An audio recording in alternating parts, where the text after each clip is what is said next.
현무포 미사일, 중량 2톤, 사거리 800km, CEP 5m. 이 스펙이 무엇을 의미하는지 아십니까? 북한 전역의 모든 지휘부를 단 한 발로 제거할 수 있다는 뜻입니다.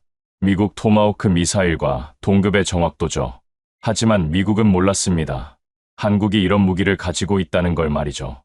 2025년 트럼프가 주한미군 철수를 협박하자 한국은 카드를 공개했습니다. 우리에겐 이미 준비가 되어 있다. 펜타곤은 패닉에 빠졌어요. 급히 무기 전문가를 한국에 파견했죠. 그가 한국에서 목격한 것은 그의 모든 상식을 뒤엎는 충격이었습니다. 한국은 더 이상 미국의 보호가 필요 없는 나라였던 겁니다. 그 전에 잠깐 누르는데 1초도 걸리지 않는 좋아요와 구독 버튼을 눌러주시면 영상 제작에 아주 큰 힘이 됩니다. 그럼 오늘의 사연 시작합니다. 저는 잭 맥케인입니다. 미국 해병대에서 25년간 복무한 전직 대령이자 현재는 국방부 산하 국방고등연구계획국 다르파에서 기술평가관으로 일하고 있습니다. 제 업무는 간단합니다. 전 세계 무기 체계를 분석하고 미국 안보에 위협이 될 만한 기술을 평가하는 거죠. 25년간 전장을 누볐고 이라크와 아프가니스탄에서 실전을 경험했습니다. 제가 다뤄본 무기만 해도 수십 종류가 넘어요. M1 에이브람스 전차, F-18 전투기, 토마호크 미사일. 모두 세계 최고 수준의 무기들이었죠. 그래서 저는 확신했습니다. 미국 무기가 세계 최강이다. 다른 나라 무기들은 미국을 따라올 수 없다. 특히 동맹국들은 대부분 미국 무기를 수입해서 쓰거든요. 한국도 마찬가지였어요. F-35 전투기, 패트리어트 미사일, 아파치 헬기. 모두 미국제였죠. 저는 한국을 이렇게 생각했습니다. 미국 무기를 사다 쓰는 나라. 독자 개발 능력은 제한적. 기껏해야 미국 기술을 카피하는 수준. 동료들도 비슷하게 생각했어요. 버지니아주 펜타곤 인근 사무실에서 점심을 먹을 때 이런 대화가 오갔죠. 한국이 K9 자주포 만들었다며? 그거 독일 판저 하우비체 2100인 거 아냐? K2 전차? 에이브람스 엔진 쓰잖아. 결국 우리 기술이지. 저도 그렇게 생각했습니다. 한국은 조립 기술은 좋지만 핵심 기술은 없다고 말이죠. 제 책상 위에는 각국 무기체계 평가 보고서가 쌓여 있었습니다. 러시아 T-14 아르마타 전차, 중국 J-20 전투기, 유럽 라팔 전투기. 모두 면밀히 분석해야 할 대상들이었어요. 하지만 한국 무기 보고서는 항상 뒷전이었습니다. 위협 수준 낮음. 기술 종속적. 독자 작전 능력 제한적. 이런 평가들이 대부분이었죠. 하지만 제가 얼마나 오만했는지, 얼마나 틀렸는지 깨닫기까지는 오래 걸리지 않았습니다. 2025년 초 제 인생을 완전히 바꿔놓을 임무가 떨어졌거든요. 그것은 한국이라는 나라를, 그리고 K방산의 진짜 실력을 배우는 충격적인 여정의 시작이었습니다. 지금 생각하면 그때의 저는 정말 아무것도 몰랐던 거예요. 도널드 트럼프가 다시 대통령에 취임했습니다. 2기 행정부의 시작이었죠. 취임 연설부터 분위기가 심상치 않았어요. 미국 우선주의. 동맹국은 공정한 부담을 나눠야 한다. 무임승차는 용납하지 않겠다. 이건 단순한 수사가 아니었습니다. 취임 2주 만에 국방부는 전 세계 주둔 미군 비용 재계산에 들어갔어요. 한국, 일본, 독일, 모든 동맹국이 대상이었습니다. 저는 국방부 회의에 배석했습니다. 국방장관이 브리핑을 시작했어요. 주한미군 유지비용은 연간 약 50억 달러입니다. 한국의 방위비 분담금은 약 10억 달러. 20%밖에 안 됩니다. 대통령은 최소 100% 부담을 요구하고 계십니다. 회의실이 술렁거렸어요. 100%면 50억 달러였죠. 더 충격적인 말이 이어졌습니다. 안 되면 주한미군 철수도 검토하라고 하셨습니다. 저는 이게 협상 전술이라고 생각했어요. 트럼프는 거래의 기술로 유명한 사람이었으니까요. 하지만 트럼프는 폭스뉴스 인터뷰에서 공개 발언을 했습니다. 한국은 부자 나라입니다. 삼성, 현대가 있죠. 왜 우리가 공짜로 지켜줘야 합니까? 돈을 내든지 아니면 우리는 나갑니다. 한국이 발칵 뒤집혔어요. 언론이 들끓었고 청와대는 긴급회의를 소집했습니다. 한국 국민들은 분노했죠. 70년 동맹을 돈으로 계산하나. 우리를 뭘로 보는 거냐? 저는 워싱턴 DC에서 이 상황을 지켜봤습니다. 솔직히 한국이 어떻게 반응할지 궁금했어요. 굴복할까? 아니면 반발할까? 한국의 반응이 나왔습니다. 그런데 예상과 완전히 달랐어요. 한국 국방부가 성명을 냈습니다. 대한민국은 독자적 방위 능력을 보유하고 있습니다. 주한미군 철수 시 독자 방위 체계로 전환할 준비가 되어 있습니다. 우리는 스스로를 지킬 수 있습니다. 펜타곤이 술렁거렸어요. 저도 놀랐습니다. 한국이 혼자서 북한을 막겠다고? 말이 되나? 북한은 핵무기가 있고 100만 대군이 있는데. 동료들은 비웃었어요. 허세지 뭐. 미국 없으면 일주일도 못 버틸 거야. 하지만 한국은 진지했습니다. 한국방위사업청이 펜타곤에 공식 문서를 보냈어요. 주한미군 철수 대비 독자 방위체계 가동 계획. 문서에는 구체적인 무기 목록이 나와 있었습니다. 현무2, 현무3, 현무4 탄도미사일, K9 자주포, K2 전차, KF-21 전투기, 천궁2 방공 미사일, 해성대함 미사일, 그리고 각 무기의 재원과 성능이 상세히 기록되어 있었죠. 저는 그 문서를 보며 코웃음 쳤습니다. 재원이야 뭐 얼마든지 쓸 수 있지. 문제는 실제 성능이야. 하지만 국방부는 달랐습니다. 긴급회의가 소집됐어요. 국방장관이 말했습니다. 한국의 주장을 검증해야 합니다. 만약 진짜로 독자 방위가 가능하다면 우리 전략을 재조정해야 해요. 그리고 저를 쳐다봤습니다. 맥케인 대령, 자네가 한국에 가게. 한국 무기 체계를 직접 평가해보라고. 저는 고개를 끄덕였어요. 알겠습니다. 철저히 검증하겠습니다. 속으로는 이미 결론을 내리고 있었죠. 한국 무기. 과대평가됐을 거야. 현장 가서 확인하면 다 드러나겠지. 저는 인천공항에 도착했습니다. 공항을 빠져나오는 순간부터 뭔가 달랐어요. 시설이 깨끗하고 현대적이었습니다. 미국 공항보다 훨씬 나았죠. 하지만 저는 무기 평가하러 온 거지 관광하러 온 게 아니었습니다. 바로 방위사업청으로 향했어요. 서울 용산에 위치한 방위사업청 청사는 인상적이었습니다.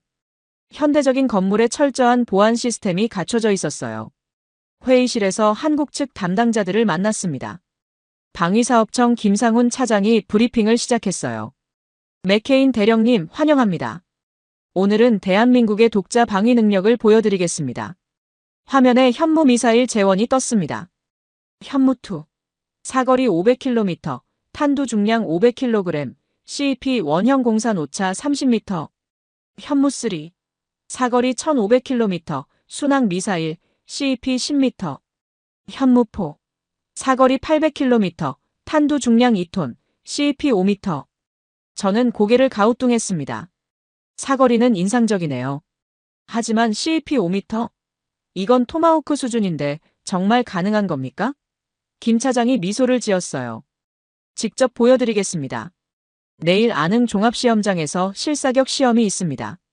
참관하시겠습니까? 저는 즉시 답했습니다. 물론입니다. 제가 직접 확인하고 싶습니다. 브리핑은 계속됐어요. K9 자주포.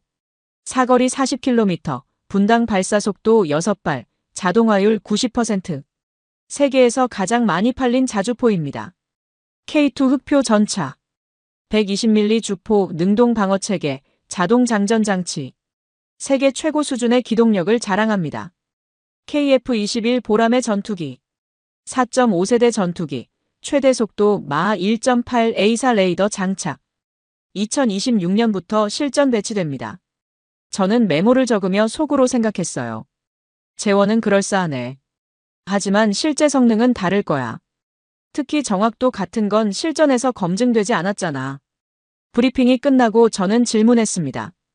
이 무기들로 정말 북한을 막을 수 있다고 보십니까? 북한은 핵무기가 있고 장사정포가 수천 문입니다.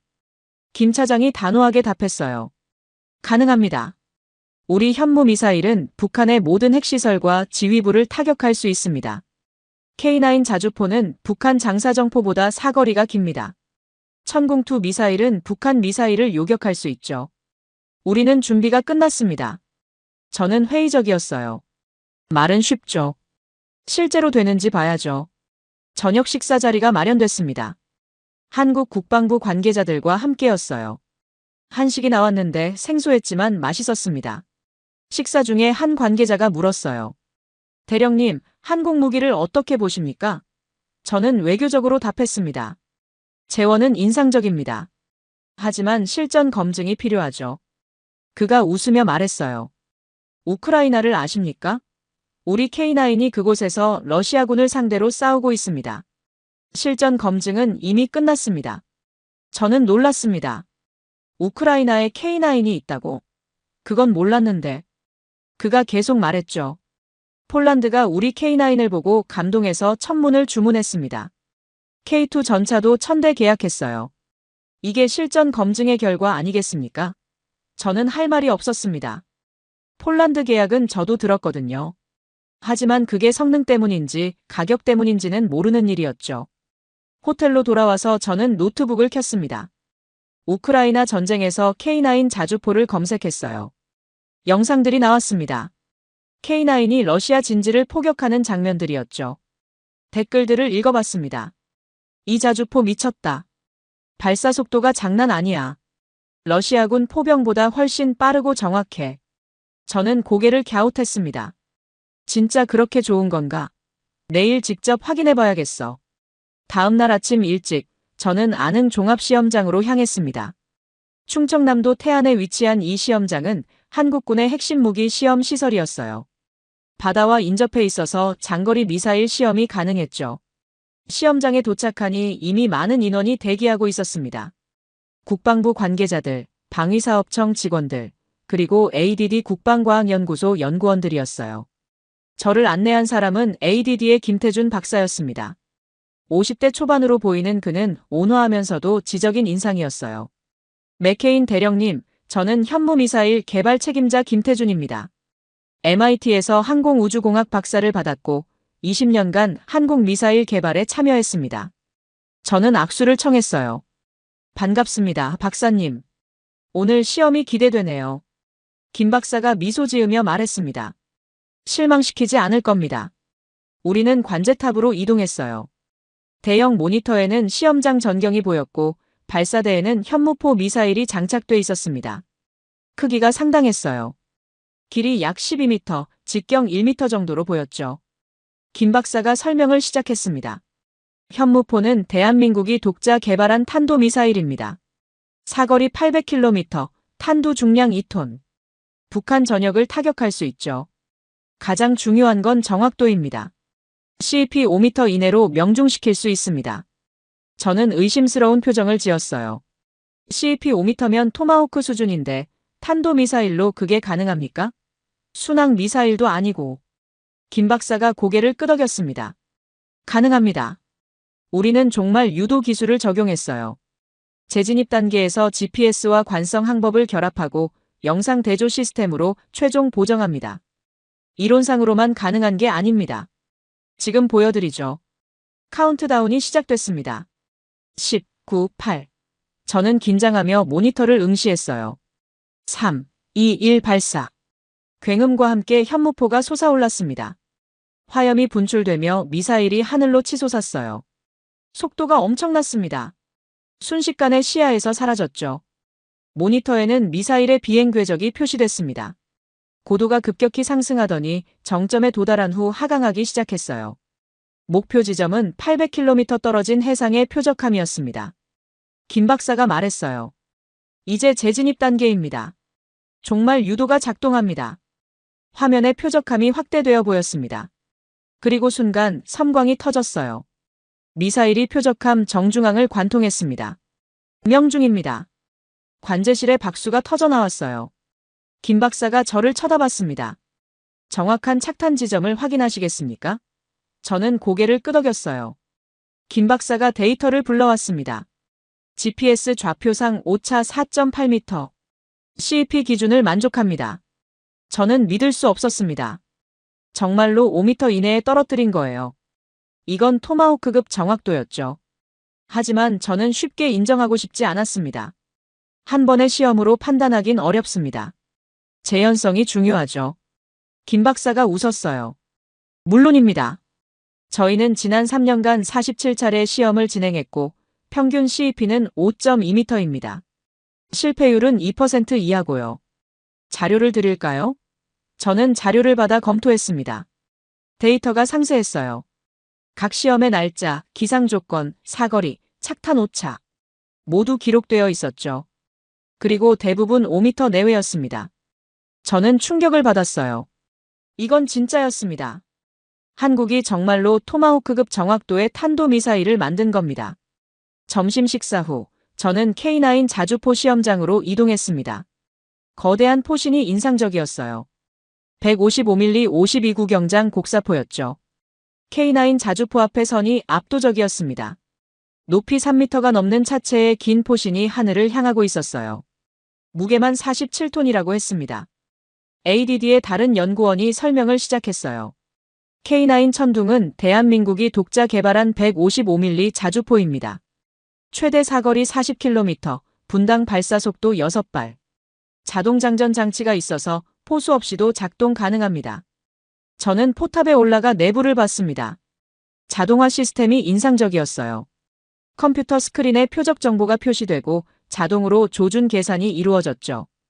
연구원이 계속 말했습니다. 우리 K9의 강점은 속도입니다. 일반 견인포는 진지를 구축하는데 30분 이상 걸립니다.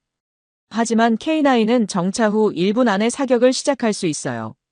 그리고 사격 후 2분 안에 진지를 이탈합니다. 적의 대포병 레이더가 위치를 파악하기 전에 도망가는 거죠. 저는 고개를 끄덕였어요. 이런 기동성은 확실히 장점이네요. 하지만 정확도는 어떻습니까? 연구원이 자신 있게 답했습니다. 직접 보시죠. 시험 사격이 시작됐습니다. 표적은 30km 떨어진 산 중턱의 폐차량이었어요. K9이 포신을 조준했고 굉음과 함께 포탄이 발사됐습니다. 반동이 상당했지만 차체는 안정적이었어요. 10초 후 다시 발사. 그리고 또 발사. 1분 안에 6발을 쏘아 올렸습니다. 드론 영상이 표적 지역을 보여줬어요. 6발 모두 표적 주변 50m 이내에 떨어졌습니다. 그중 2발은 표적에 직접 명중했고요. 연구원이 말했어요. 우리는 K10 탄약 운반 차량과 함께 운용합니다. K10이 자동으로 탄약을 공급하면 K9은 쉬지 않고 사격할 수 있어요. 시간당 100발 이상 가능합니다. 저는 감탄했습니다. 이 정도면 북한 장사정포를 충분히 제압할 수 있겠어요. 연구원이 웃으며 말했습니다. 북한 장사정포는 사거리가 고작 20km입니다. 우리는 40km예요. 우리가 일방적으로 두들겨 팰 수 있습니다. 오후에는 K2 흑표 전차 시험장으로 이동했습니다. 검은색 위장 도색이 인상적인 전차가 대기하고 있었어요. 연구원이 소개했습니다. K2는 세계에서 가장 비싼 전차 중 하나입니다. 대당 가격이 85억 원 정도 되죠. 하지만 성능은 그만한 값어치를 합니다. 저는 전차 위에 올라갔습니다. 포탑이 매끄럽고 현대적이었어요. 복합 장갑에 능동 방어 체계까지 장착돼 있었죠. 연구원이 설명을 계속했어요. K2의 핵심은 기동력입니다. 1500마력 엔진으로 시속 70km까지 낼 수 있어요. 험지 돌파 능력도 뛰어납니다. 그리고 이 유기압 현가 장치 보이시죠? 차체를 전후좌우로 기울일 수 있습니다. 언덕에서 포신 각도를 조절할 수 있다는 뜻이에요. 저는 놀랐습니다. 이런 기술은 스웨덴 S탱크 이후로 보기 드문데요. 연구원이 자랑스럽게 말했습니다. 우리가 독자 개발했습니다. 그리고 자동장전 장치가 있어서 장전수가 필요 없어요. 승무원은 3명만 있으면 됩니다. K2 시범 주행이 시작됐습니다. 험한 지형을 거침없이 돌파하는 모습이 인상적이었어요. 그리고 주포 사격.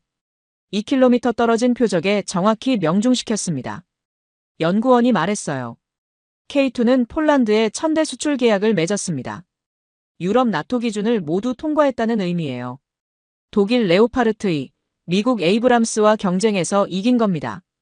저는 인정할 수밖에 없었습니다. 한국 방산 기술이 이 정도일 줄은 몰랐어요. 저녁에 호텔로 돌아와 저는 보고서를 작성하기 시작했습니다. 하지만 손이 떨렸어요. 이 내용을 그대로 보고하면 제 25년 커리어가 부정되는 겁니다. 한국을 과소평가했다는 걸 인정해야 하는 거죠. 저는 노트북 앞에서 한참을 고민했습니다. 솔직하게 쓸까 아니면 좀 완화해서 쓸까. 하지만 군인으로서의 양심이 저를 짓눌렀어요. 사실을 왜곡하면 안 됩니다. 미국 안보에 관련된 문제니까요. 저는 타이핑을 시작했습니다. 한국의 현무포 미사일은 CP 5m 이내의 정확도를 보유하고 있으며 이는 미국 토마호크 미사일과 동등한 수준입니다. 47차례의 시험 발사 기록을 검토한 결과 재현성도 검증됐습니다. K9 자주포는 사거리 40km, 분당 6발의 발사 속도로 북한 장사정포를 압도할 수 있습니다. 자동화 수준이 높아 운용 인원도 적게 필요합니다. K2 전차는 기동력과 화력면에서 세계 최고 수준입니다. 폴란드가 1000대를 주문한 것은 나토 기준을 통과했다는 의미입니다. 결론 한국의 독자 방위 능력은 기존 평가보다 훨씬 높습니다. 주한미군 철수 시에도 한국은 북한을 충분히 억제할 수 있을 것으로 판단됩니다. 저는 보고서를 다시 읽어봤습니다. 이걸 보내면 펜타곤이 뒤집힐 거예요. 하지만 사실이니까 어쩔 수 없었죠. 전송 버튼을 눌렀습니다. 이메일이 날아갔어요. 이제 돌이킬 수 없었습니다. 다음 날 아침 제 휴대폰이 울렸습니다. 펜타곤에서 온 전화였어요. 상관인 제임스 국장이었죠. 맥케인, 자네 보고서 뭔가? 한국이 독자 방위 가능하다고? 자네 정신 나갔나? 저는 차분하게 답했습니다. 제가 직접 확인했습니다. 현무 미사일 실사격도 받고 K9 자주포 시험도 참관했습니다. 데이터를 검토한 결과 제 평가가 맞습니다. 제임스 국장이 화를 냈어요. 한국 놈들한테 속은 거야. 그게 다 쇼라고. 실전에선 안 돼. 저는 반박했습니다. 우크라이나에서 K9이 러시아군을 상대로 실전을 치르고 있습니다. 폴란드가 천문을 주문한 건 실전 검증이 끝났다는 의미입니다. 제임스 국장이 숨을 몰아쉬었어요. 워싱턴으로 당장 돌아와. 직접 설명해. 전화가 끊겼습니다. 저는 한숨을 쉬었어요. 이제 시작이구나. 하지만 김태준 박사가 저를 찾아왔습니다. 대령님, 오늘 KF-21 보람의 전투기를 보여드리고 싶습니다. 관심 있으시면 사천항공우주산업공장으로 가시죠. 저는 고개를 끄덕였어요. 어차피 워싱턴 돌아가기 전에 최대한 많이 봐야 했으니까요. 사천으로 이동했습니다. 경남 사천에 위치한 한국항공우주산업 KAI 공장은 거대했어요. 활주로와 경납고 조립공장이 한눈에 들어왔습니다. 경납고 안에 KF-21 보라매가 있었습니다. 검은색과 회색의 위장 도색이 멋있었어요. 유선형 동체의 쌍발 엔진. 확실히 5세대 전투기를 지향한 디자인이었죠. KAI 엔지니어가 설명을 시작했습니다. KF-21은 4.5세대 전투기입니다. 최대 속도 마하 1.8, 전투 행동 반경 900km. A사 능동 전자주사 레이더를 장착했고 미티어 공대공 미사일을 운용할 수 있습니다.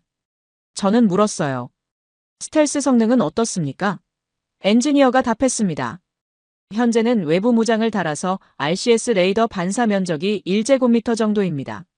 하지만 2차 개량에서 내부 무장창을 추가하면 0.5제곱미터 이하로 낮출 수 있습니다.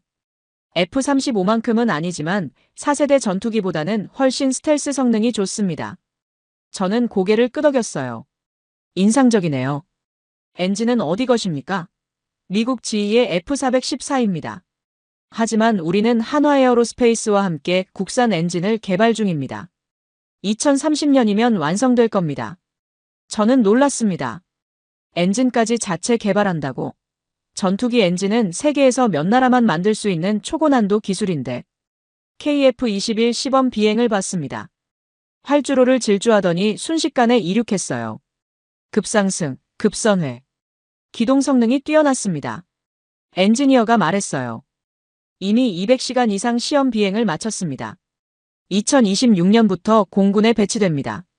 40대를 먼저 생산하고 총 120대를 만들 계획이에요. 저는 감탄했습니다. 한국이 전투기까지 만들다니. 그것도 이 정도 수준으로. 워싱턴 DC로 돌아온 저는 펜타곤으로 직행했습니다. 국방부 회의실에 고위 관계자들이 모여 있었어요. 제임스 국장뿐 아니라 국방차관, 합참작전 참모까지 참석했죠. 분위기가 무거웠습니다. 제임스 국장이 먼저 입을 열었어요. 맥케인, 자네 보고서 때문에 난리 났네. 한국이 독자 방위 가능하다니. 증거를 보여주게. 저는 노트북을 연결해서 프레젠테이션을 시작했습니다. 현무포 미사일 실사격 영상부터 보여드리겠습니다. 영상이 재생됐어요. 미사일이 발사되고 800km를 날아가 표적함에 명중하는 장면이었죠. 착탄 오차는 4.8m였습니다. 저는 설명했습니다. 이 정확도는 우리 토마호크와 동등합니다. 한국은 47차례 시험을 진행했고 평균 CEP는 5.2m입니다. 실패율 2% 이하로 재현성도 검증됐습니다. 합참 작전 참모가 물었어요. 그게 진짜 데이터인지 어떻게 확신합니까? 조작됐을 수도 있잖아요. 저는 답했습니다. 저도 그 가능성을 의심했습니다. 그래서 제 GPS 장비로 독립적으로 추적했어요. 결과는 동일했습니다. 조작이 아닙니다.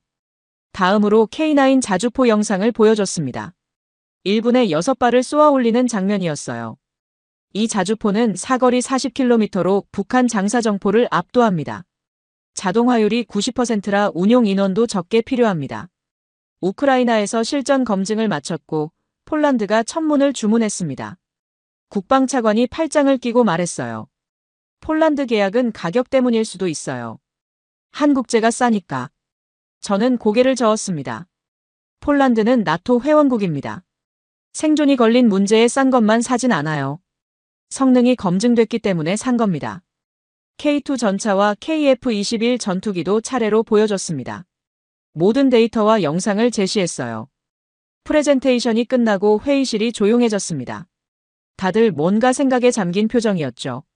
제임스 국장이 입을 열었어요. 맥케인, 자네 결론은 뭔가? 한국이 정말 우리 없이도 버틸 수 있다는 건가? 저는 단호하게 답했습니다. 예. 한국의 재래식 전력은 북한을 충분히 억제할 수 있습니다. 물론 북한의 핵무기는 별개 문제입니다. 하지만 재래식 전쟁에서는 한국이 우위입니다. 합참 작전 참모가 물었어요. 그럼 주한미군이 필요 없다는 말인가? 저는 조심스럽게 답했습니다. 필요성이 줄어들었다는 겁니다. 한국이 자체 방위 능력을 갖췄으니 주한미군 규모를 축소할 수 있습니다. 오히려 한국과 무기 공동 개발 같은 다른 협력을 강화하는 게 낫습니다. 국방차관이 냉소적으로 웃었어요. 한국 무기가 그렇게 좋으면 우리가 배워야겠군. 저는 진지하게 답했습니다. 맞습니다. 실제로 배울 점이 많습니다. 한국의 자동화 기술, 신속 배치 능력, 비용 효율성. 우리가 벤치마킹해야 할 요소들입니다. 회의실이 술렁거렸어요. 미국이 한국한테 배운다고? 말도 안 된다는 표정들이었죠. 하지만 제임스 국장은 달랐습니다. 그는 심각한 표정으로 말했어요. 맥케인 말이 틀리지 않아. 우리 F-35 한 대 가격이 1억 달러가 넘어. 한국 KF-21은 6천만 달러야. 성능은 70% 정도지만 가격 대비 효율은 오히려 높아. 그리고 우리 M109 팔라딘 자주포는 K9보다 사거리가 짧아. 발사 속도도 느리고. 인정할 건 인정해야지. 저는 국장을 쳐다봤습니다. 의외의 지원군이었어요. 회의는 결론 없이 끝났습니다. 하지만 제 보고서는 일단 공식 문서로 채택됐어요. 한국의 독자 방위 능력 검증됨. 이제 정책 결정자들이 판단할 차례였죠. 며칠 후 예상치 못한 일이 벌어졌습니다. 의회에서 저를 부르더군요. 상원군사위원회 청문회 증인으로 출석하라는 겁니다. 한국 무기체계 평가건이었어요. 청문회장에 들어서니 긴장됐습니다. 의원들이 반원형으로 앉아 있었고 방청석에는 언론이 가득했어요. 군사위원장이 입을 열었습니다. 맥케인 대령, 당신 보고서가 논란입니다. 한국이 독자 방위 가능하다고 했죠? 그럼 주한미군이 필요 없다는 겁니까? 저는 침착하게 답했어요. 그런 의미가 아닙니다. 한국의 재래식 전력이 우리 예상보다 강하다는 겁니다. 주한미군의 역할은 여전히 중요하지만 규모나 방식은 재조정할 수 있습니다. 공화당 의원이 공격적으로 물었습니다. 대령, 당신은 25년간 미군에서 복무했소. 그런 사람이 한국을 미국보다 높게 평가하다니. 한국한테 뭘 받았소? 저는 화가 났지만 참았어요. 저는 어떤 대가도 받지 않았습니다. 군인으로서 제가 본 사실을 보고했을 뿐입니다. 한국 현무 미사일의 CEP는 5m입니다. 이건 토마호크와 동등합니다. 사실을 왜곡할 순 없습니다. 민주당 의원이 물었어요. 그 데이터가 정말 신뢰할 만합니까? 한국이 조작했을 가능성은요? 저는 답했습니다. 저도 그 가능성을 염두에 뒀습니다. 그래서 독립적으로 검증했어요. 제 GPS 장비로 추적했고 결과는 동일했습니다. 47차례 시험 기록도 검토했습니다. 조작이 아닙니다. 다른 의원이 물었죠. K9 자주포가 그렇게 좋다면서요? 우리 M109보다 낫다고요? 저는 솔직하게 답했습니다. 예. 사거리, 발사속도, 자동화 수준 모두 K9이 앞섭니다. M109 팔라딘은 사거리 24km, K9은 40km입니다. 분당 발사속도도 M109은 4발, K9은 6발입니다. 우크라이나 전장에서 실전 검증도 마쳤습니다. 청문회장이 술렁거렸어요. 미국 무기가 한국 무기보다 못하다는 말에 충격을 받은 거죠. 의원 한 명이 소리쳤습니다. 말도 안 돼. 미국이 세계 최강이야. 저는 차분하게 답했어요. 모든 분야에서 최강일 순 없습니다. 자주포 분야에서는 한국이 앞섰습니다. 우리가 인정하고 배워야 합니다. 청문회는 3시간 동안 계속됐습니다. 의원들은 계속 공격했지만 저는 데이터로 반박했어요. 결국 청문회는 결론 없이 끝났습니다. 하지만 언론이 난리가 났죠. CNN 헤드라인이 이랬습니다. 미 국방부 전문가, 한국 무기가 미국보다 우수하다 증언. 폭스뉴스는 반대로 보도했어요. 친한파 장교 의회서 미국 무기 폄하. 저는 양쪽 모두한테 욕을 먹었습니다. 보수파는 저를 매국노라 불렀고 진보파는 제가 동맹을 약화시킨다고 비난했어요. 하지만 저는 후회하지 않았습니다. 사실을 말했을 뿐이니까요. 며칠 후 펜타곤에서 다시 저를 불렀습니다. 이번에는 국방장관 집무실이었어요. 국방장관이 직접 저를 만나겠다는 겁니다. 긴장하며 들어갔습니다. 국방장관은 60대 후반의 베테랑이었어요. 그는 저를 보더니 말했습니다. 맥케인, 자네 때문에 난리가 났어. 하지만 내가 자네 보고서를 읽어봤네. 솔직히 인상적이더군. 저는 놀랐어요. 감사합니다, 장관님. 장관이 계속 말했습니다. 우리가 한국을 과소평가한 건 사실이야. 나도 한국군을 직접 봤거든. 6.25 전쟁 때. 그때 한국은 약했어. 하지만 70년이 지났어. 이젠 다르지. 우리가 인정해야 해. 저는 고개를 끄덕였어요. 맞습니다. 한국은 더 이상 약한 나라가 아닙니다. 장관이 말했습니다. 자네한테 새 임무를 주겠네. 한미 무기 공동 개발 TF 팀장을 맡게. 한국과 협력해서 차세대 무기를 만드는 거야. 자네가 적임자야. 저는 놀라면서도 기뻤습니다. 감사합니다. 최선을 다하겠습니다. 한미 무기 공동 개발 태스크포스가 구성됐습니다. 저는 팀장으로서 한국과의 협력을 총괄하게 됐어요. 첫 회의를 위해 다시 서울로 날아갔습니다. 이번엔 기분이 달랐어요. 한국을 평가하러 가는 게 아니라 파트너로서 협력하러 가는 거였죠.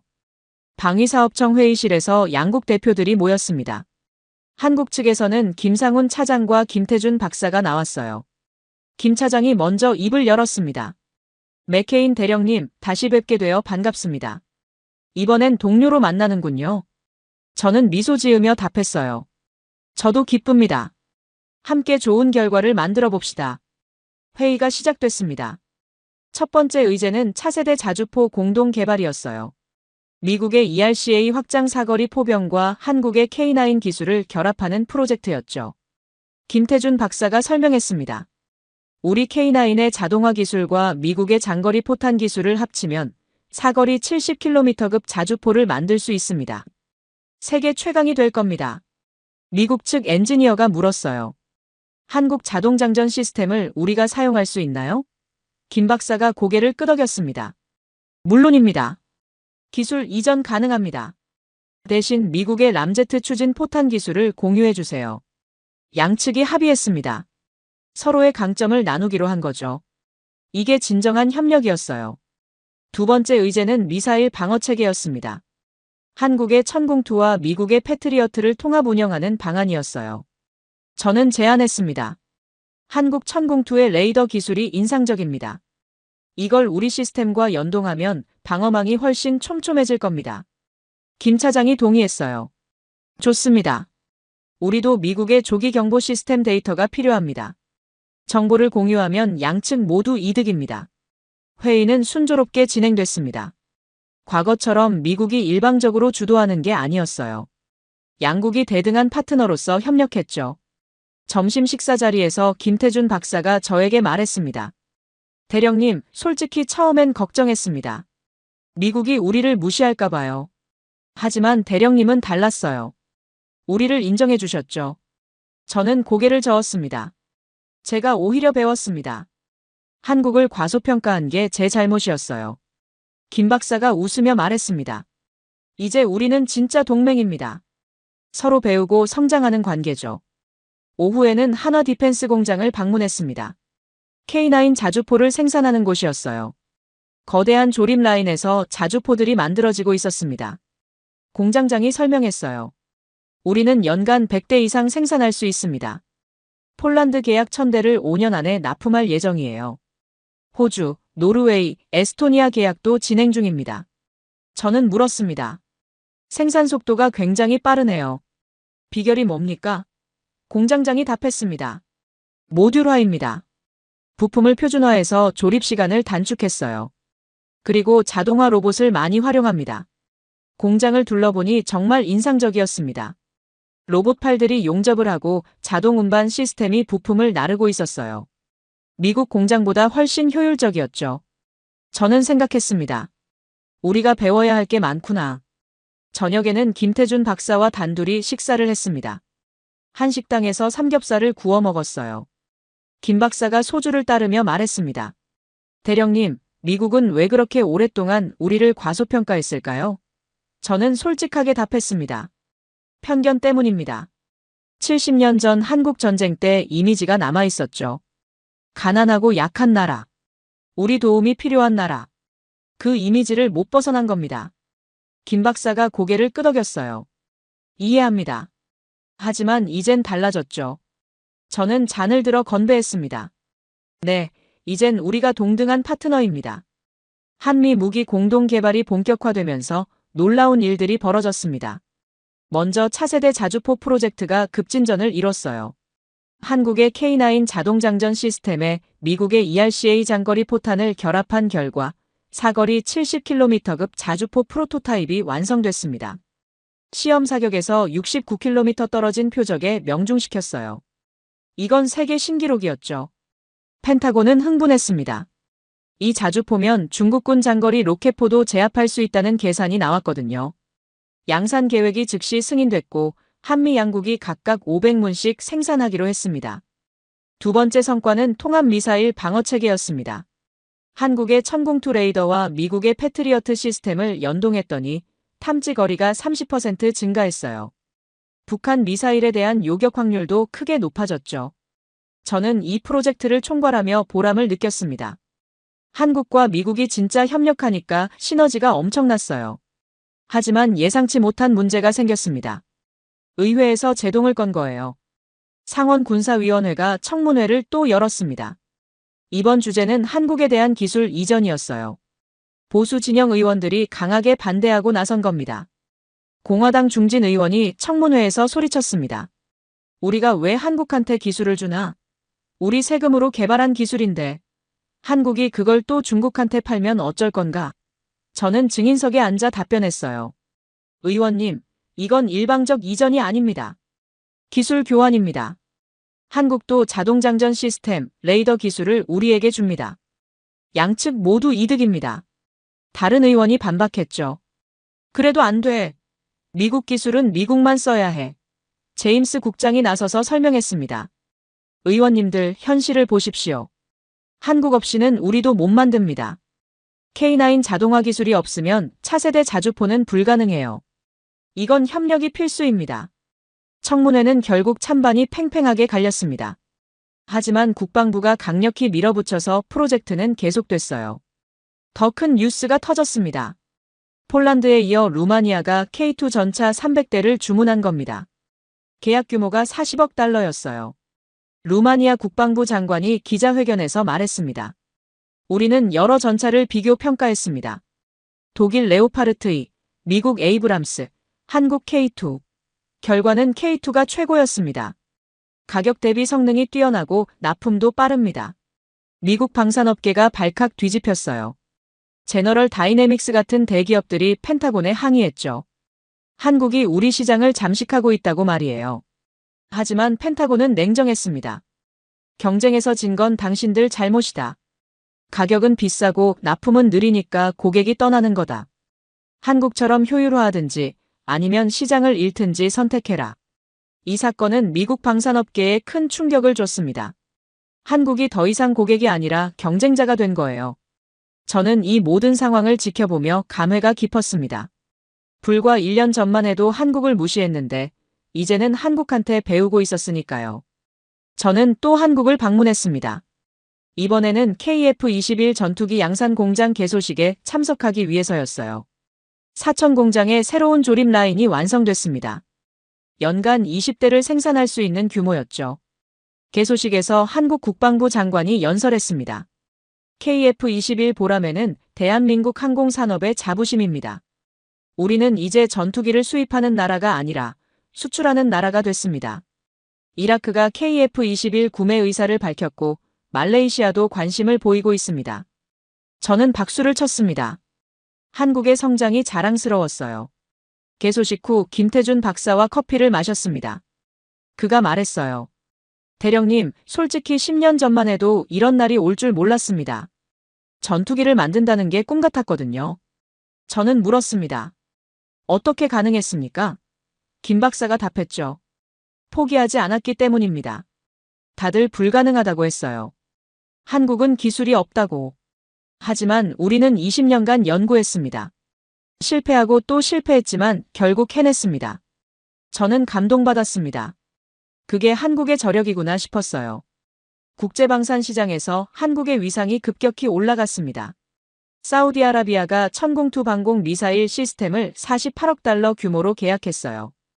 이건 미국 패트리어트와 경쟁에서 이긴 겁니다. 사우디 측은 이렇게 설명했습니다.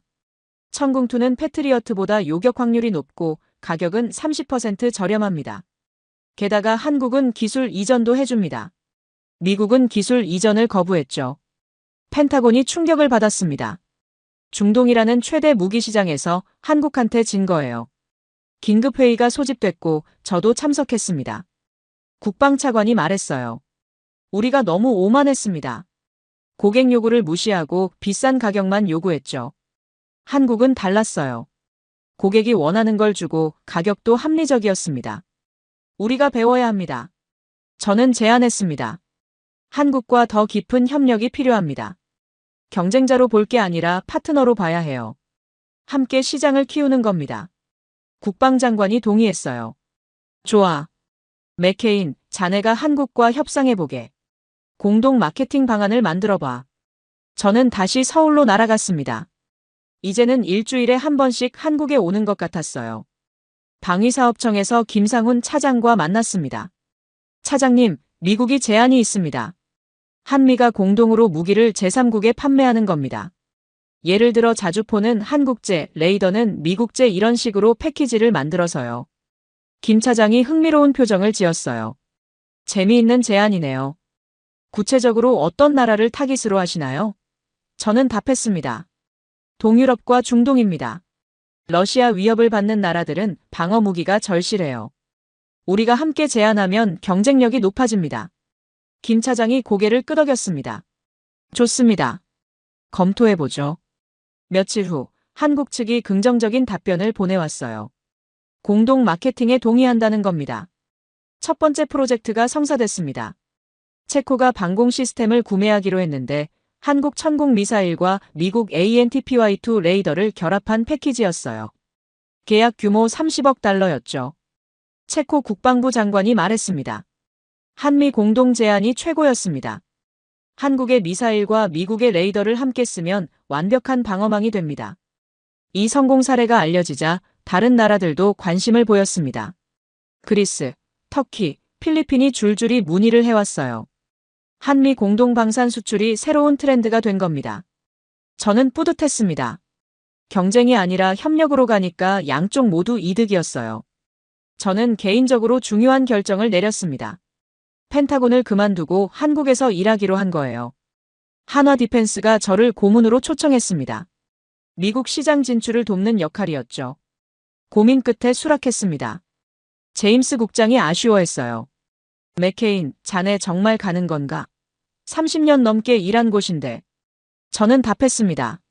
새로운 도전을 해보고 싶습니다. 한국은 제게 많은 걸 가르쳐 줬어요. 이제는 제가 한국에 보답하고 싶습니다. 국장이 웃으며 악수를 청했습니다. 행운을 빈다네. 그리고 한국 잘 부탁하네. 우리 파트너니까.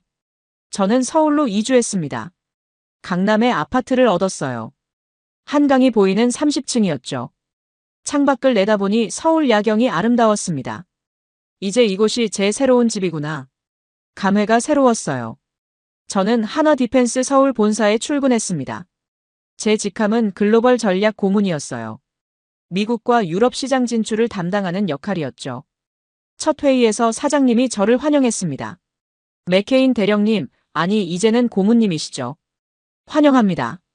대령님의 경험과 네트워크가 우리에게 큰 도움이 될 겁니다.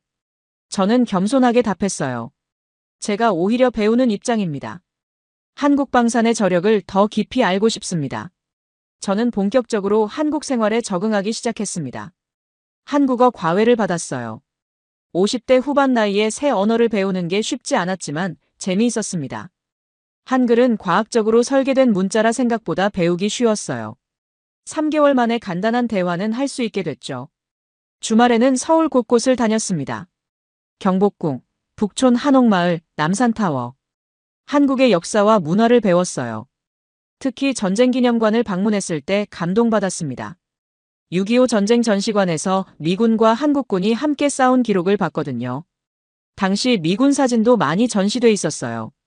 저는 그 앞에서 한참을 섰습니다. 70년 전, 우리가 함께 피를 흘렸구나. 그리고 70년 후, 우리는 여전히 함께하고 있구나. 업무도 순조로웠습니다. 제 첫 프로젝트는 미국 육군의 K9 자주포를 제안하는 거였어요. 미국 M109 팔라딘이 노후화되면서 교체 사업이 진행 중이었거든요. 저는 펜타곤 옛 동료들에게 연락했습니다. 제임스 국장한테 전화를 걸었어요. 국장님, 저 맥케인입니다. 한국 K9을 미국 육군에 제안하고 싶은데요. 제임스 국장이 웃으며 말했습니다. 자네, 정말 한국 사람 다 됐구만. 좋아, 프레젠테이션 기회를 줄게. 저는 한화 디펜스 팀과 함께 펜타곤에서 발표했습니다. 미국 육군 조달 담당자들 앞에서 K9의 장점을 설명했어요. K9은 사거리 40km, 분당 6발 발사, 자동화율 90%입니다. M109보다 모든 면에서 우수합니다. 가격은 대당 600만 달러로 합리적이고 납품은 2년 안에 가능합니다. 질문이 쏟아졌습니다. 미국에서 생산할 수 있나요? 저는 답했습니다. 가능합니다. 미시간에 공장을 짓고 현지에서 조립할 수 있습니다. 부품의 60%는 미국산을 쓸 계획입니다. 일자리도 창출됩니다. 부품 공급은 안정적인가요? 네, 한화는 글로벌 공급망을 갖추고 있습니다. 이미 폴란드, 호주, 노르웨이에 납품 중이고 문제없이 진행되고 있습니다. 발표가 끝나고 반응이 좋았습니다. 육군 조달 책임자가 말했어요. 인상적입니다. 검토해보겠습니다. 한 달 후 좋은 소식이 왔습니다. 미국 육군이 K9 시범 도입을 결정한 거예요. 일단 24대를 주문하고 성능을 평가한 후 추가 구매를 검토한다는 내용이었죠. 저는 한화 사장님께 보고했습니다. 사장님, 미국 육군 계약 따냈습니다. 사장님이 기뻐하며 악수를 청했어요. 고문님 덕분입니다. 정말 감사합니다. 저는 고개를 저었습니다. 아닙니다. K9이 좋으니까 팔린 겁니다. 하지만 속으로는 뿌듯했어요. 제가 한국 방산에 실질적으로 도움을 준 거니까요. 한국 방산의 약진은 계속됐습니다. 6월에는 필리핀이 KF-21 전투기 12대를 주문했어요. 계약 규모가 8억 달러였죠. 필리핀 대통령이 직접 발표했습니다. KF-21은 가격 대비 성능이 뛰어납니다. F-16보다 성능이 좋고 가격은 비슷합니다. 우리는 한국을 선택했습니다. 이건 큰 의미가 있었어요. 미국 F-16을 제치고 한국 전투기를 선택한 거니까요. CNN이 특집 방송을 내보냈습니다. 한국, 방산 강국으로 부상. 제목이었죠. 방송에서 전문가가 분석했어요. 한국 방산의 강점은 세 가지입니다. 첫째, 가격 경쟁력. 미국제보다 20에서 30% 저렴합니다. 둘째, 빠른 납품. 미국은 34년 걸리지만 한국은 2년 안에 줍니다. 셋째, 기술 이전. 한국은 고객 요구에 유연하게 대응합니다. 저는 서울 아파트에서 이 방송을 봤습니다. 1년 전만 해도 한국을 무시했던 제가 이제는 한국의 성공을 응원하고 있다니 참 많이 변했구나 싶었어요. 예상치 못한 제안이 들어왔습니다. 한국 국방부가 저를 자문위원으로 위촉하고 싶다는 겁니다. 한미 군사 협력 강화 방안을 논의하는 자문단이었어요. 저는 기꺼이 수락했습니다. 첫 회의가 국방부 청사에서 열렸어요. 한국 국방부 장관이 직접 주재했습니다. 장관이 말했습니다. 한미 동맹은 70년 역사를 가졌지만 이제는 새로운 단계로 발전해야 합니다. 과거처럼 미국이 일방적으로 보호하는 관계가 아니라 서로 협력하는 대등한 파트너십이 필요합니다. 저는 동의하며 발언했어요. 맞습니다. 한국의 군사력이 크게 성장했습니다. 이제는 한국이 미국을 돕는 것도 가능합니다. 예를 들어 한국의 K9 자주포 기술은 미국이 배울 점이 많습니다. 다른 자문위원이 물었습니다. 고문님, 미국 내에서 한국을 어떻게 보나요? 저는 솔직하게 답했습니다. 처음에는 무시했습니다. 하지만 이제는 존중합니다. 특히 젊은 장교들은 한국을 배우고 싶어 해요. K방산의 효율성, 자동화 기술, 빠른 개발 속도. 미국이 잃어버린 것들을 한국이 가지고 있거든요. 회의는 생산적이었습니다. 여러 협력 방안이 논의됐죠. 한미 합동훈련 확대, 무기 공동 개발 가속화, 정보 공유 강화. 저는 또 다른 중요한 임무를 맡았습니다. 한국방위산업진흥회가 미국에서 방산 전시회를 열기로 했는데 제가 총괄 책임자가 된 겁니다. 워싱턴 DC에서 열릴 예정이었어요. 저는 팀을 꾸려서 준비에 들어갔습니다. 전시장 섭외, 참가 기업 조율, 미국 바이어 초청. 할 일이 산더미였죠. 하지만 보람 있었습니다. 한국 방산을 미국에 제대로 알릴 기회였으니까요. 전시회가 개막했습니다. 워싱턴 DC 컨벤션 센터에 한국 방산 기업 50개가 참가했어요. 한화, 현대로템, LI지넥스원, 한국항공우주산업. 모두 최신 무기를 전시했죠. 개막식에서 제가 환영사를 했습니다. 신사숙녀 여러분, 저는 30년간 미군에서 복무한 잭 맥케인입니다. 1년 전, 저는 한국 무기를 평가하러 갔다가 큰 충격을 받았습니다. 한국의 기술력이 제 예상을 훨씬 뛰어넘었거든요. 오늘 여러분도 그 놀라움을 경험하실 겁니다. 한국은 더 이상 무기 수입국이 아닙니다. 세계 4위 방산 수출국입니다. 그리고 미국의 중요한 파트너입니다. 박수가 터졌습니다. 3일간 전시회에 5,000명 이상이 방문했어요. 미국 국방부 관계자, 각국 무관, 방산 기업 바이어들이 줄을 이었죠. 현무 미사일 모형 앞에는 사람들이 붐볐습니다. K9 자주포 실물도 전시됐는데 다들 감탄했어요. 전시회 마지막 날 놀라운 일이 벌어졌습니다. 미국 육군 참모총장이 직접 전시회를 방문한 겁니다. 사성 장군이 한국 방산 전시회에 온 건 이례적인 일이었어요. 저는 그를 안내했습니다. 장군님, 이쪽입니다. K2 흑표 전차부터 보시죠. 참모총장이 K2 주위를 돌며 자세히 살폈습니다. 복합장갑, 능동방어체계, 유기압 현가장치. 모두 최신 기술이었죠. 인상적이군. 이 현가장치는 어떻게 작동하나? 한국 엔지니어가 설명했습니다. 유압으로 차체를 전후좌우로 기울일 수 있습니다. 언덕에서도 포신을 수평으로 유지할 수 있죠. 명중률이 크게 향상됩니다. 참모총장이 고개를 끄덕였어요. 우리 에이브람스에는 없는 기능이지. 다음은 현무포 미사일 모형이었습니다. 참모총장이 제원판을 읽더니 물었어요. CP 5m라고? 정말인가? 저는 자신있게 답했습니다. 예, 제가 직접 실사격을 봤습니다. 800km를 날아가서 5m 이내에 떨어뜨렸습니다. 47차례 시험에서 평균 5.2m였습니다. 참모총장이 감탄했어요. 토마호크급이군.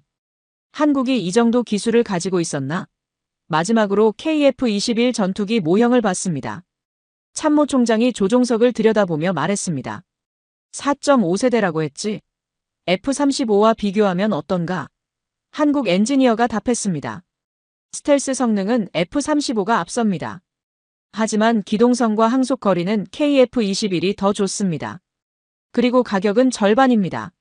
참모총장이 웃었어요. 가격이 절반이면 2배로 살 수 있겠군. 전시회가 끝나고 참모총장이 저를 따로 불렀습니다. 근처 카페페에서 커피를 마시며 이야기를 나눴어요. 맥케인, 자네 정말 한국 편이 됐구만. 저는 웃으며 답했습니다. 편이 아니라 현실을 인정한 겁니다. 한국은 강합니다. 우리가 무시할 대상이 아니에요. 참모총장이 진지하게 말했습니다. 자네 말이 맞아. 내가 오늘 본 것만으로도 알겠어. 한국은 이제 우리와 어깨를 나란히 하는 나라야. 우리가 자세를 바꿔야 해. 동맹국을 보호 대상이 아니라 파트너로 대해야지. 저는 고개를 끄덕였어요. 바로 그겁니다. 참모총장이 계속 말했습니다. 국방부에 건의하겠네. 한국과의 협력을 더 강화하자고. 무기 공동 개발도 확대하고 훈련도 늘리고. 우리가 함께 가면 더 강해질 수 있어. 전시회는 대성공이었습니다. 총 23건의 계약 협상이 시작됐고 금액은 50억 달러가 넘었어요. 한국 방산이 미국 시장에 본격 진출하는 계기가 된 겁니다. 저는 다시 서울로 돌아왔습니다. 이제는 서울이 더 편했어요. 한국 음식에 익숙해졌고 한국어도 일상 대화는 문제 없었죠. 한화 디펜스 사장님이 저를 만나자고 했습니다. 사무실로 가니 웃는 얼굴로 맞아줬어요. 고모님, 워싱턴 전시회 정말 대단했습니다. 고모님 덕분에 미국 시장 문이 활짝 열렸어요. 보너스 챙겨드렸습니다. 저는 감사하며 받았습니다. 제가 한 일은 별로 없습니다. 한국 무기가 좋으니까 팔린 겁니다. 사장님이 말했습니다. 겸손하시네요. 하지만 우리는 압니다. 고모님이 얼마나 큰 역할을 했는지. 고모님이 펜타곤 문을 열어줬고 미국 육군을 설득했어요. 이건 한국인이 할 수 없는 일이었습니다. 저는 고개를 숙였습니다. 제가 한 일이 도움이 됐다니 기쁩니다. 더 큰 뉴스가 터졌습니다. 인도네시아가 KF-21 전투기 48대를 주문한 겁니다. 계약 규모가 60억 달러였어요. 인도네시아는 원래 KF-21 공동 개발국이었지만 처음에는 구매를 망설였었죠. 그런데 필리핀이 먼저 구매하는 걸 보고 마음을 바꾼 겁니다. 인도네시아 국방부 장관이 기자회견에서 말했습니다. KF-21은 동남아시아 최고의 전투기가 될 것입니다. 우리는 한국과 함께 지역 안보를 지킬 것입니다. 이건 엄청난 의미였어요. 한국이 동남아시아의 안보 파트너가 된 겁니다. 과거에는 미국이 그 역할을 했었죠. 하지만 이제는 한국이 그 자리를 차지하고 있었어요. CNN이 또 특집을 내보냈습니다. 한국, 아시아의 새로운 군사 강국. 전문가들이 분석했어요. 한국의 부상은 아시아 안보 지형을 바꾸고 있습니다. 중국을 견제할 새로운 축이 형성되는 거죠. 한국, 일본, 호주, 필리핀, 인도네시아. 이들이 한국 무기로 무장하면서 연대가 강화되고 있습니다.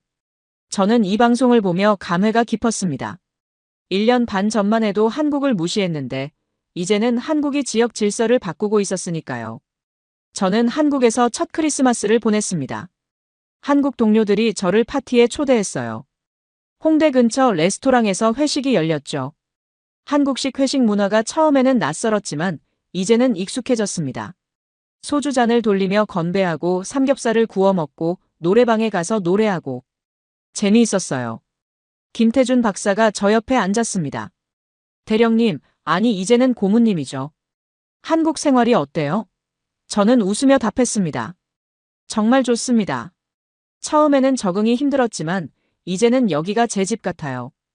김 박사가 소주를 따르며 말했습니다. 솔직히 처음 대령님을 봤을 때 전형적인 미국 군인이라고 생각했어요. 오만하고 한국을 무시하는. 하지만 틀렸더군요. 대령님은 달랐어요. 열린 마음으로 우리를 봐줬죠. 저는 고개를 저었습니다. 제가 변한 겁니다. 한국이 저를 가르쳐줬어요. 겸손을, 존중을, 그리고 진정한 파트너십을.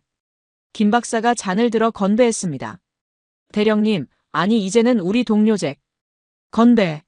저는 잔을 부딪혔습니다. 건배. 새해가 밝았습니다. 저는 이제 완전히 한국인의 삶을 살고 있었어요. 한국어도 유창해졌고 한국 문화도 깊이 이해하게 됐죠. 주말에는 등산을 다녔습니다. 북한산, 남산, 관악산. 한국 사람들은 등산을 정말 좋아하더군요. 처음에는 힘들었지만 이제는 저도 즐깁니다. 정상에서 내려다보는 서울 풍경이 아름다웠어요. 한국 국방부에서 저를 또 불렀습니다. 이번에는 특별한 제안이 있다고 했어요. 국방부 장관 집무실로 갔습니다. 장관이 저를 반갑게 맞아줬어요. 맥케인 고문님, 제안이 있습니다. 우리 국방부 자문위원장을 맡아주시겠습니까? 한미 군사 협력을 총괄하는 역할입니다. 저는 놀랐습니다. 외국인이 그런 직책을 맡을 수 있나요? 장관이 웃으며 말했습니다. 법적으로 가능합니다. 그리고 고문님만큼 적임자가 없어요. 미국을 잘 알고 한국도 잘 알고 양쪽 모두 신뢰받는 분이니까요. 저는 잠시 고민했습니다. 하지만 오래 걸리지 않았어요. 영광입니다. 맡겠습니다. 새 직책을 시작했습니다. 한화 디펜스 고문일은 계속하면서 국방부 자문위원장도 겸임하게 됐죠. 바빴지만 보람 있었습니다. 첫 번째 프로젝트는 한미 합동 미사일 방어체계 고도화였습니다. 한국의 천공투와 미국의 사드를 완전히 통합하는 작업이었어요. 양국 기술진이 모여 6개월간 작업했습니다. 시스템이 완성됐어요. 시험 가동 결과 북한 미사일 요격 확률이 95%로 올라갔습니다. 이전에는 80% 정도였는데 말이죠. 펜타곤이 놀라워했습니다. 이 시스템을 동유럽에도 적용하고 싶다고 했어요. 러시아 미사일을 막는 데 효과적이라는 판단이었죠. 폴란드와 루마니아가 즉시 도입을 결정했습니다. 저는 개인적으로도 큰 변화가 있었습니다. 한국 여성을 만나게 된 거예요. 그녀는 이화여대 국제관계학 교수였습니다. 한 학회에서 만났는데 대화가 잘 통했죠. 우리는 자주 만나게 됐고 결국 사랑에 빠졌습니다. 58세 나이에 새로운 사랑을 만날 줄은 몰랐어요. 하지만 행복했습니다. 그녀는 제게 한국의 깊이를 더 많이 가르쳐줬어요. 한국 문학, 역사, 철학. 저는 한국을 더욱 사랑하게 됐습니다. 우리는 결혼했습니다. 작은 결혼식이었지만 의미 있었어요. 양가 부모님과 가까운 친구들만 초대했죠. 김태준 박사도 왔고 한화 디펜스 사장님도 축하해줬습니다. 제임스 국장은 미국에서 영상 메시지를 보내줬어요. 맥케인 축하하네. 자네 정말 한국 사람 다 됐구만. 행복하게 살게. 저는 아내와 함께 제주도로 신혼여행을 갔습니다. 제주도의 아름다운 자연에 감탄했어요. 한라산, 성산 일출봉, 우도. 모두 멋있었죠. 아내가 제게 말했습니다. 당신은 한국을 정말 사랑하게 됐네요. 저는 그녀의 손을 잡으며 답했어요. 한국이 저를 변화시켰어요. 더 나은 사람으로 만들어줬죠. 연말 결산 시점이 됐습니다. 한국 방산 수출액이 집계됐는데 200억 달러를 돌파했어요. 세계 4위였죠. 이건 놀라운 성과였습니다. 불과 5년 전만 해도 30억 달러 수준이었거든요. 한국 대통령이 신년 기자회견에서 말했습니다. 대한민국 방위산업이 세계 4위로 도약했습니다. 이는 우리 기술력의 증명입니다. 앞으로도 한미동맹을 기반으로 글로벌 시장을 선도하겠습니다. 저는 TV로 이 장면을 봤습니다. 가슴이 뿌듯했어요. 제가 작은 역할이나마 기여했다는 게 자랑스러웠죠. 영국이 한국에 제안을 했어요. 차세대 구축함을 공동 개발하자는 겁니다. 영국은 해군 강국이었지만 조선 산업이 쇠퇴한 상태였어요. 반면 한국은 세계 최고의 조선 기술을 가지고 있었죠. 한영 해군 당국이 협상을 시작했습니다. 저도 자문위원으로 참여했어요. 영국 해군 제독이 서울을 방문해서 말했습니다. 한국의 조선 기술과 영국의 전투 시스템을 결합하면 세계 최강의 구축함을 만들 수 있습니다. 우리는 파트너가 필요합니다. 한국 해군 참모총장이 답했어요. 영광입니다. 우리도 영국의 노하우를 배우고 싶습니다. 함께 만들어 봅시다. 6개월간 협상 끝에 계약이 체결됐습니다. 한영 차세대 구축함 공동 개발 프로젝트. 총 사업비 100억 달러 규모였어요. 한국 현대중공업과 영국 BAE 시스템즈가 주계약자가 됐죠. 이건 역사적인 사건이었습니다. 한국이 유럽 선진국과 대등하게 무기를 공동 개발하는 거니까요. 3월에는 호주가 한국 잠수함을 주문했습니다. KSS-3 잠수함 6척. 계약 규모 80억 달러였어요. 호주는 원래 프랑스 잠수함을 주문했다가 취소하고 미국 버지니아급 핵잠수함을 검토했었죠. 하지만 가격이 너무 비싸서 결국 한국을 선택한 겁니다. 호주 국방부 장관이 설명했습니다. 한국 KSS-3는 통상 동력이지만 성능이 뛰어납니다. 3주간 잠항할 수 있고 조용합니다. 가격은 핵잠수함의 4분의 1입니다. 우리에게 최적의 선택입니다. 이 계약으로 한국은 잠수함 수출국 반열에도 올랐습니다. 독일, 프랑스, 러시아에 이어 네 번째였죠. 저는 미국을 다시 방문했습니다. 펜타곤에서 한미 국방장관 회담이 열렸는데 제가 한국 측 자문으로 참석하게 된 겁니다. 회의실에서 양국 국방장관이 마주 앉았어요. 미국 국방장관이 먼저 입을 열었습니다. 한국의 성장이 놀랍습니다. 이제 한국은 우리의 진정한 파트너입니다. 주한미군 규모를 축소하더라도 한반도 안보는 안정적일 것으로 봅니다. 한국 국방부 장관이 답했습니다. 감사합니다. 하지만 주한미군의 상징적 의미는 여전히 중요합니다. 규모를 줄이더라도 주둔은 계속되어야 합니다. 양국이 합의했습니다. 주한미군을 현재 28,000명에서 2만 명으로 축소하되 첨단 무기 체계를 증강한다. 그리고 한미 무기 공동 개발을 더욱 확대한다. 저는 회의를 지켜보며 감회가 깊었습니다. 3년 전만 해도 트럼프가 주한미군 철수를 협박했었죠. 하지만 이제는 한국이 주도권을 쥐고 있었습니다. 한국이 강해지자 미국도 한국을 존중하게 된 겁니다. 회의 후 제임스 국장을 만났습니다. 그는 이제 국방차관보로 승진해 있었어요. 맥케인, 오랜만이야. 자네 정말 잘 사는 것 같던데? 저는 웃으며 답했습니다. 행복합니다. 한국에서의 삶이 제게 잘 맞아요. 제임스가 말했습니다.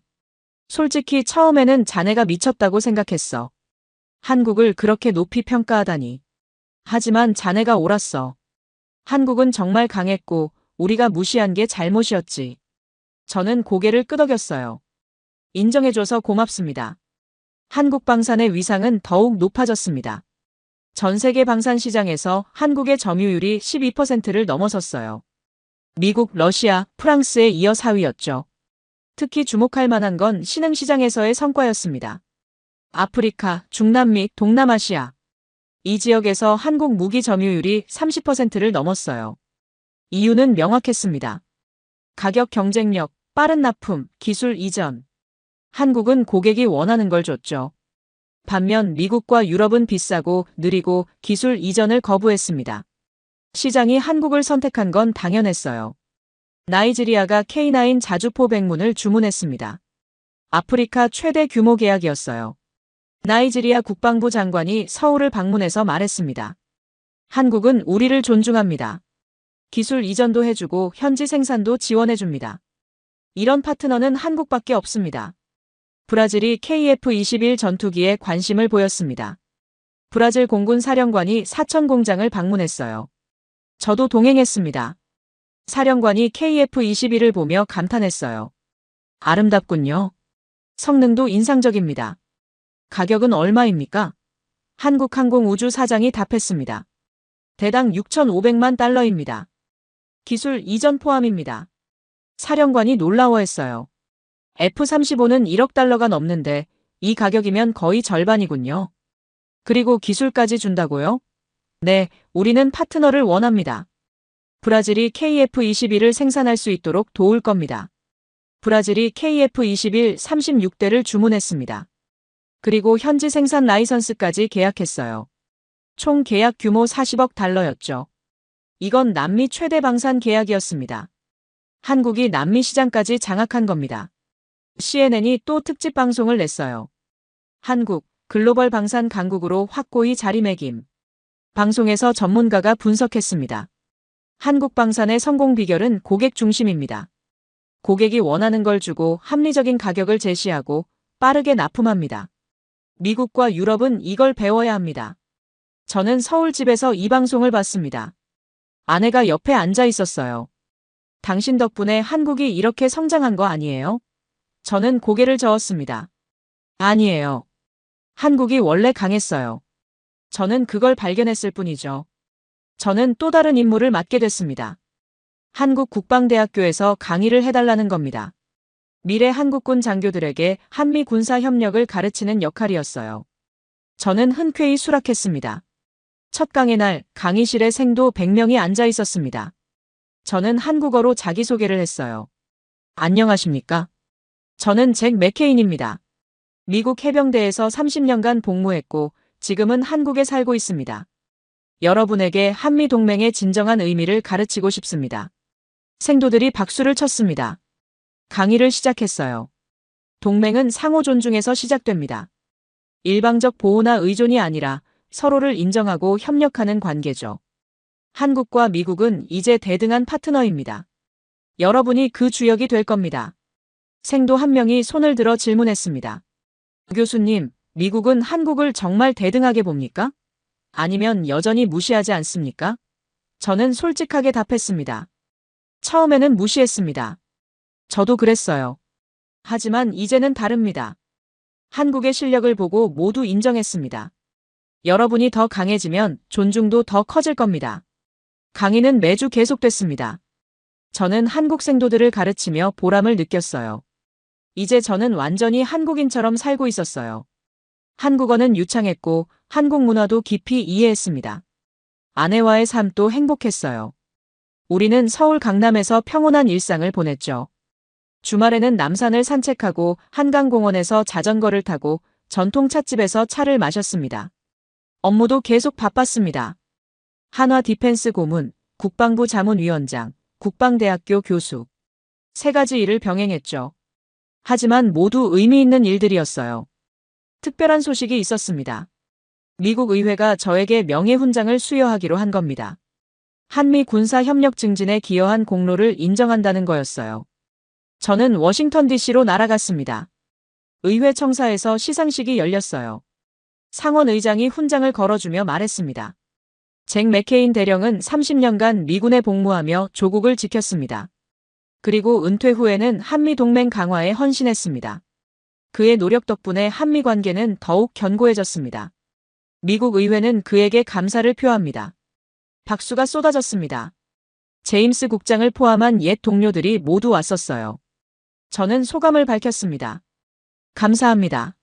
하지만 이 영광은 제 것이 아닙니다. 한국의 것입니다. 한국이 저를 가르쳐줬고 변화시켰습니다. 진정한 파트너십이 무엇인지, 상호 존중이 얼마나 중요한지. 저는 그저 그걸 미국에 전달했을 뿐입니다. 시상식 후 리셉션에서 많은 사람들이 저를 축하해줬습니다. 한 상원 의원이 말했어요. 대령, 당신이 한국에 대한 우리 인식을 바꿨습니다. 이제 우리는 한국을 진정한 동맹으로 봅니다. 저는 답했습니다. 한국이 스스로 증명했습니다. 저는 그냥 보고했을 뿐이에요.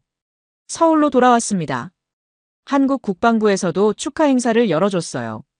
국방부 장관이 말했습니다. 맥케인 고문님은 한국과 미국을 잇는 다리입니다. 고문님 덕분에 한미동맹이 한 단계 발전했습니다. 감사합니다. 저는 감동받았습니다. 한국에서도 미국에서도 인정받는다는 게 뿌듯했어요. 저는 국방대학교에서 마지막 강의를 했습니다. 생도들에게 작별 인사를 하는 자리였죠. 여러분, 1년간 함께해서 즐거웠습니다. 여러분은 미래 한국군의 주역입니다. 부탁이 있습니다. 항상 열린 마음을 가지세요. 편견 없이 세상을 보세요. 제가 처음 한국에 왔을 때 저는 편견으로 가득했습니다. 한국을 무시했죠. 하지만 열린 마음으로 보니 한국의 진짜 모습이 보였습니다. 여러분도 그렇게 하세요. 동맹국을, 파트너를, 그리고 세상을 편견 없이 보세요. 그럼 더 나은 군인이, 더 나은 리더가 될 겁니다. 생도들이 기립박수를 쳤습니다. 여러 명이 다가와 악수를 청했어요. 한 생도가 말했습니다. 교수님, 저는 교수님처럼 되고 싶습니다. 열린 마음을 가진 군인이요.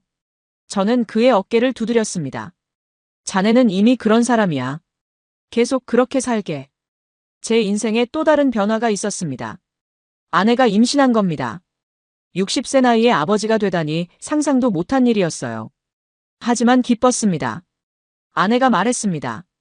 우리 아이는 한국과 미국의 피를 모두 가질 거예요. 두 나라의 다리가 되겠죠. 저는 아내를 껴안으며 답했습니다. 우리 아이에게 편견 없는 세상을 만들어주고 싶어요.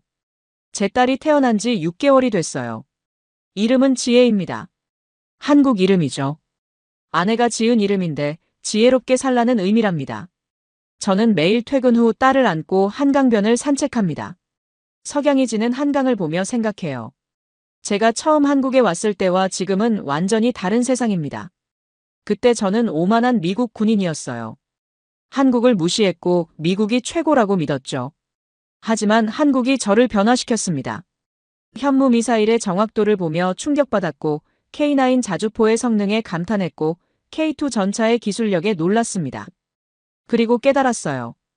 한국은 더 이상 약한 나라가 아니라 세계를 이끄는 강국이라는 걸 말이죠. 한국 방사는 이제 세계 4위입니다.